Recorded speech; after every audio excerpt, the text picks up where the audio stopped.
ಕೇರಳದ ಶಬರಿಮಲೈ ಅಯ್ಯಪ್ಪ ಸ್ವಾಮಿ ದೇವಸ್ಥಾನದಲ್ಲಿ ಚಿನ್ನ ಕಳ್ಳತನ ಪ್ರಕರಣಕ್ಕೆ ಸಂಬಂಧಪಟ್ಟಂತೆ ಬಳ್ಳಾರಿಯ ರುದ್ದಮ್ ಜ್ಯುವೆಲರಿ ಮೇಲೆ ಇದೀಗ ಇಡಿ ಅಧಿಕಾರಿಗಳು ಕೂಡ ದಾಳಿ ಮಾಡಿರುವಂಥದ್ದು. ನಾವೀಗ ಬಳ್ಳಾರಿಯ ಬೆಂಗಳೂರು ರಸ್ತೆ ಇರತಕ್ಕಂತಹ ರುದ್ದಮ್ ಜ್ಯುವೆಲರಿ ಶಾಪ್ನ ಮುಂಭಾಗದಲ್ಲಿ ತಾವು ಗಮನಿಸ್ತಾ ಇರ್ಬೋದು.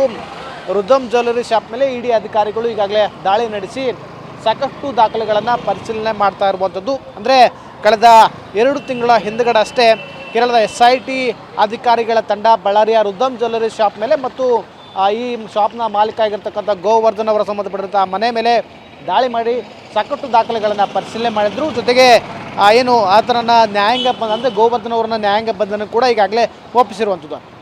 ಆ ಪ್ರಕರಣಕ್ಕೆ ಸಂಬಂಧಪಟ್ಟಂತೆ ಇದೇ ಮೊದಲ ಬಾರಿಗೆ ಇಡಿ ಅಧಿಕಾರಿಗಳು ಬಳ್ಳಾರಿಯ ರುದ್ದಮ್ ಜ್ಯುವೆಲರಿ ಮೇಲೆ ದಾಳಿಯನ್ನು ಮಾಡಿ ಸಾಕಷ್ಟು ರೀತಿಯಾಗಿರ್ತಕ್ಕಂಥ ದಾಖಲೆಗಳನ್ನು ಪರಿಶೀಲನೆ ಮಾಡ್ತಾ ಇದ್ದಾರೆ. ಸರಿಸುಮಾರು 10ಕ್ಕೂ ಹೆಚ್ಚು ಅಧಿಕಾರಿಗಳ ತಂಡ ಬಳ್ಳಾರಿಗೆ ರುದ್ದಮ್ ಜ್ಯುವೆಲರಿ ಶಾಪ್ ಒಳಭಾಗದಲ್ಲಿ ತನಿಖೆ ಕೂಡ ಮಾಡ್ತಾ ಇರುವಂಥದ್ದು. ಅಂದರೆ ಇಲ್ಲಿರ್ತಕ್ಕಂಥ ಸಿಬ್ಬಂದಿಗಳನ್ನು ಕೂಡ ವಿಚಾರಣೆಗೊಳಪಡಿಸ್ತಾ ಇದ್ದಾರೆ. ಅಂದರೆ 2019ರಲ್ಲಿ ಈ ಪ್ರಕರಣ ಅಂದರೆ ಕೇರಳದಲ್ಲಿ SIT ಏನು ಶಬರಿಮಲೆ ಅಯ್ಯಪ್ಪ ಸ್ವಾಮಿ ದೇವಸ್ಥಾನದಲ್ಲಿ 4.5 kg ಚಿನ್ನ ಕಳ್ಳತನ ಆಯಿತು. ಆ ಪ್ರಕರಣಕ್ಕೆ ಸಂಬಂಧಪಟ್ಟಂತೆ SIT ಅಧಿಕಾರಿಗಳು ಸುದೀರ್ಘವಾಗಿರ್ತಕ್ಕಂತಹ ತನಿಖೆಯನ್ನು ಮಾಡ್ತಾ ಬಂದಿದ್ದರು. ಅದಕ್ಕೆ ಸಂಬಂಧಪಟ್ಟಂತೆ ಸುಮಾರು 13ಕ್ಕೂ ಹೆಚ್ಚು ಜನರ ಬಂಧನ ಕೂಡ ಆಗಿರುವಂಥದ್ದು. ಅದರಲ್ಲಿ ಬಳ್ಳಾರಿಯ ರುದ್ದಮ್ ಜ್ಯುವೆಲರಿ ಮಾಲೀಕ ಗೋವರ್ಧನ್ ಅವರು ಕೂಡ ಬಂಧನ ಆಗಿರುವಂಥದ್ದು.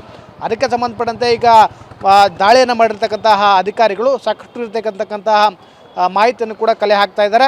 ಜೊತೆಗೆ ಏನು ರುದ್ದಮ್ ಜ್ಯುವೆಲರಿ ಶಾಪ್ನ ಮಾಲೀಕ ಗೋವರ್ಧನ್ 470ಕ್ಕೂ ಹೆಚ್ಚು ಗ್ರಾಮ್ ಚಿನ್ನವನ್ನು ಏನು ಉನ್ನಿಕೃಷ್ಣ ಈ ಪ್ರಕರಣದ A1 ಆರೋಪಿ ಆಗಿರ್ತಕ್ಕಂತಹ ಉನ್ನಿಕೃಷ್ಣ ಅವರನ್ನು ಖರೀದಿ ಮಾಡಿದ್ದ ಅನ್ನೋ ಆರೋಪ ಇರುವಂಥದ್ದು. ಹೀಗಾಗಿ ಅದಕ್ಕೆ ಸಂಬಂಧಪಟ್ಟಂತೆ ಈಗಾಗಲೇ SIT ಅಧಿಕಾರಿಗಳ ತಂಡ ಆ ಚಿನ್ನವನ್ನು ಜಪ್ತಿ ಮಾಡಿರುವಂಥದ್ದು. ಇದೀಗ ಇಡಿ ಅಧಿಕಾರಿಗಳ ತಂಡ ರುದ್ದಮ್ ಜ್ಯುವೆಲರಿ ಶಾಪ್ ಮೇಲೆ ದಾಳಿ ಮಾಡಿ ಸಾಕಷ್ಟು ಇರ್ತಕ್ಕಂತಹ ಮಾಹಿತಿಯನ್ನು ಕಲೆ ಹಾಕ್ತಾ ಇದ್ದಾರೆ ಮತ್ತು ಇಲ್ಲಿರ್ತಕ್ಕಂಥ ಸಿಬ್ಬಂದಿಗಳನ್ನು ಕೂಡ ವಿಚಾರಣೆಗೆ ಒಳಪಡಿಸ್ತಾ ಇರುವಂಥದ್ದು. ಕ್ಯಾಮ್ರಾ ಪರ್ಸನ್ ಜೊತೆ ವಿನಾಯಕ್ ಅಬ್ಡಿಗರ್ TV9.